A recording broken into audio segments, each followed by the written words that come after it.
Hello student, this is Suman Dutta. আজকে আমি present হলাম নতুন একটা ভিডিও নিয়ে। আজকের ভিডিওতে থাকছে ক্লাস 9-এর জন্য ফিজিক্যাল সায়েন্স।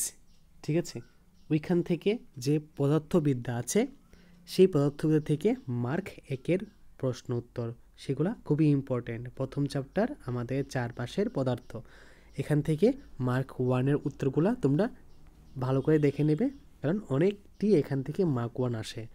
তো আশা করি সবাই ভিডিওটা প্রথম থেকে লাস্ট অবধি নিশ্চয়ই দেখবে। আর আমার এই ছোট্ট একটা হেল্প যদি তোমাদের খুব উপকার আসে, অবশ্যই ভিডিও শেষে একটা লাইক আর কমেন্ট করে যাবে যে ভালো হয়েছে কি ভালো হয়নি। ঠিক আছে, আজকে আমি তোমাদেরকে এখানে মোট 30টা আমাদের চারপাশে পদার্থ, ওইখান থেকে এক কথায় উত্তর দেব। ঠিক আছে, তো এইগুলো সবগুলো বাছাই করা এক কথায় উত্তর, যেগুলা শূন্যস্থান পূরণ, হয়তোবা এমসিকিউ, হয়তোবা এক কথায় উত্তর, এই তিনটা যে কোনো একটা পার্টে আসতে পারে। ঠিক আছে, চলো দেরি না করে এখন দেখা যাক প্রথম প্রশ্ন। দেখো, প্রথম প্রশ্ন হচ্ছে যে বর্ষাকাল অপেক্ষা শীতকালে বাষ্পায়নের হার কী হয়, বেশি থাকে। কেন? দেখো, বর্ষাকালে আমাদের যে মানে কি বলবে আবহাওয়া থাকে, ওইখানে জলের পরিমাণ বেশি থাকে, তার জন্য দেখবে কাপড় টাপড় কম শুকায়। কিন্তু শীতকালে ওই সময় জলীয় বাষ্পের হার কম থাকে, তার জন্য দেখবে আমাদের ঠোঁট ফাটে, ঠিক আছে, হাত পা ফাটে, কারণ যেই জায়গার থেকে পাটছে সেই জায়গা থেকে আবহাওয়া কী করে জল শুষে নেয়। তাই ওই সময় কি দেখো, বর্ষাকাল অপেক্ষা শীতকালে বাষ্পায়নের হার বেশি থাকে। সীসা ও টিন মিশিয়ে ফিউজ তার তৈরি করা হয় কেন? দেখো, ফিউজ তার কীরকম থাকে, এরকম করে এরকম থাকে ফিউজ তার। ঠিক আছে, এই যে ফিউজ তারটা সীসা আর টিন মিশিয়ে কেন তৈরি করা হয়? তোমরা নিশ্চয়ই ফিউজ দেখেছো, তোমাদের বাড়িতে দেখবে এমসিভি বা গ্যাং আছে, যেটাকে আমরা গ্যাং বলি। ঠিক আছে, এরকমভাবে একটা বক্স থাকে, দেখবে এরকম একটা থাকবে, যেটাকে আমরা গ্যাং বলি। তার ভিতরে দুইটা ফিউজ থাকে, আর এই ফিউজের মধ্যে দেখবে তার লাগানো থাকে, এভাবে থাকে। তো এই যে তারটা আছে, সেই তারটা সীসা আর টিন মিশিয়ে কেন তৈরি করা হয়?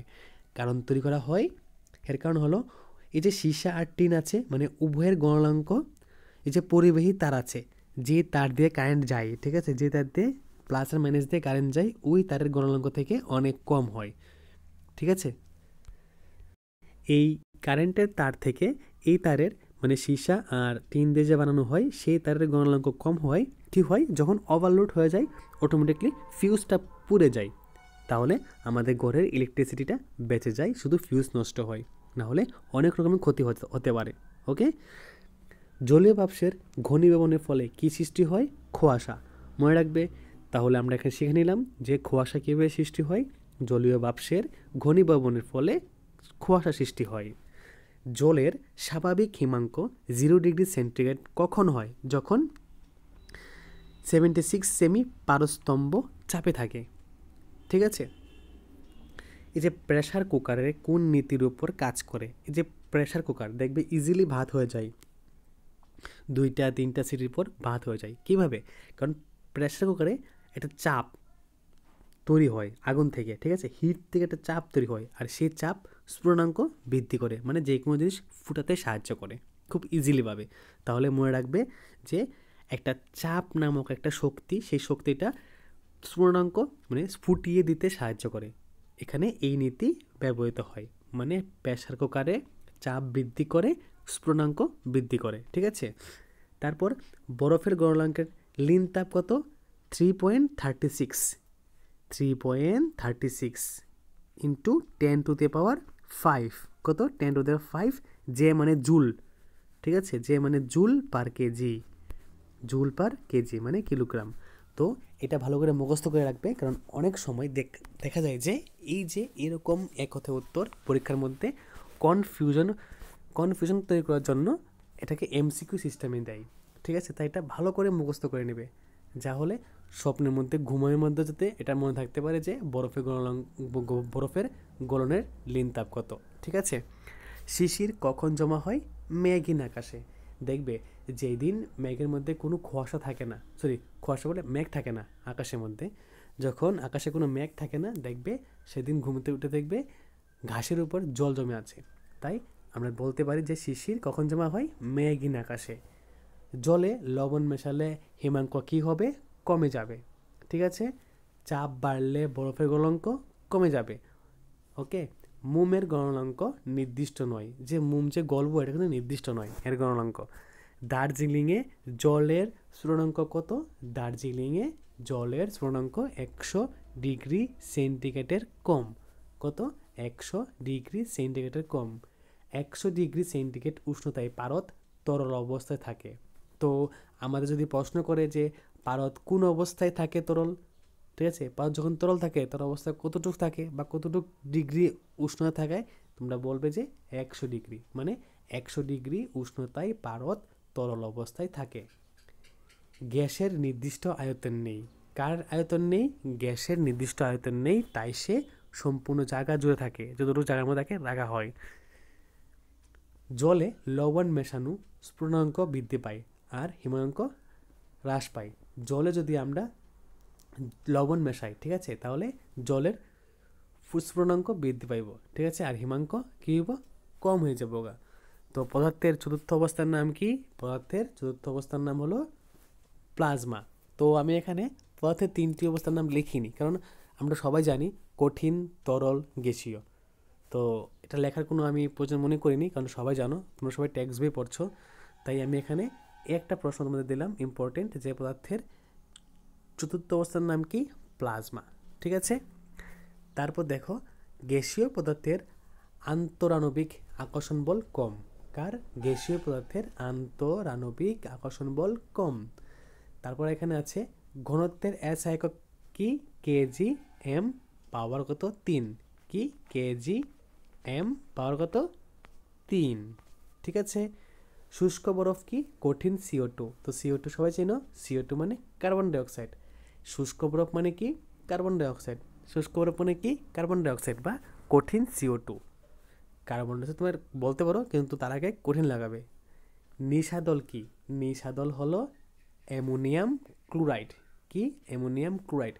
তো এরকমভাবে প্রশ্ন করতে পারে পরীক্ষার মধ্যে যে অ্যামোনিয়াম ক্লোরাইডের অপর নাম কি? তোমরা বলবে নিশাদল। ওকে। আচার্য সত্যেন্দ্রনাথ বসু কত খ্রিস্টাব্দে পদার্থের পঞ্চম অবস্থা নিয়ে গণনা করেন বা গণনা করেছিলেন? তো লিখবে 1920 খ্রিস্টাব্দে। কবে? 1920 খ্রিস্টাব্দে। একটি কাল্পনিক কণার ভর কত? একটি কাল্পনিক কণার ভর হলো 1.6। কি? 1.6 ইন্টু 10⁻⁷ কত হবে? 27, ঠিক আছে। ঘাত কত তার? 27 কেজি। তাহলে কি হবে? কাল্পনিক কণার ভর 1.10⁻⁷, ঘাত কত হয়? 27 কেজি। জলের কোন অবস্থায় বেশি দগ্ধ করে? 100 ডিগ্রি সেন্টিগ্রেডের বাষ্প বা স্টিম অবস্থা। 100 ডিগ্রি সেন্টিগ্রেডের বাষ্প বা স্টিম অবস্থা। গরমে মাটির কলসির জল, তো গরমে মাটির কলসির জল ঠান্ডা হওয়ার কারণ কি?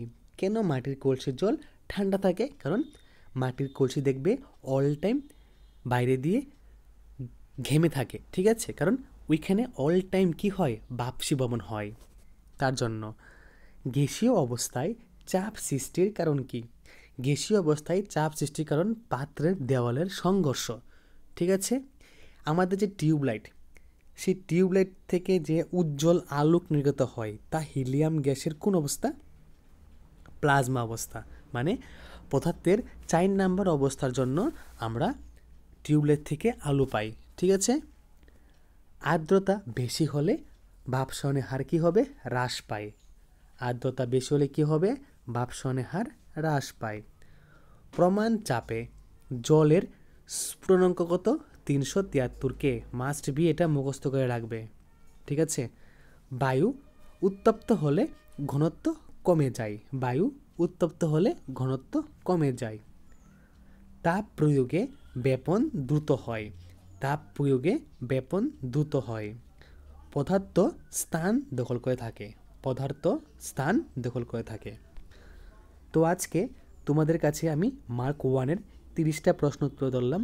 আমার এই ছোট্ট প্রয়াস যদি তোমাদের কাছে ভালো লাগা থাকে, অবশ্যই ভিডিওটা সবার সাথে শেয়ার করবে। আর সবার কাছে একটা রিকোয়েস্ট, যে কীরকম হয়েছে অবশ্যই আমাকে কমেন্ট বক্সে কমেন্ট করে জানাবে। কারণ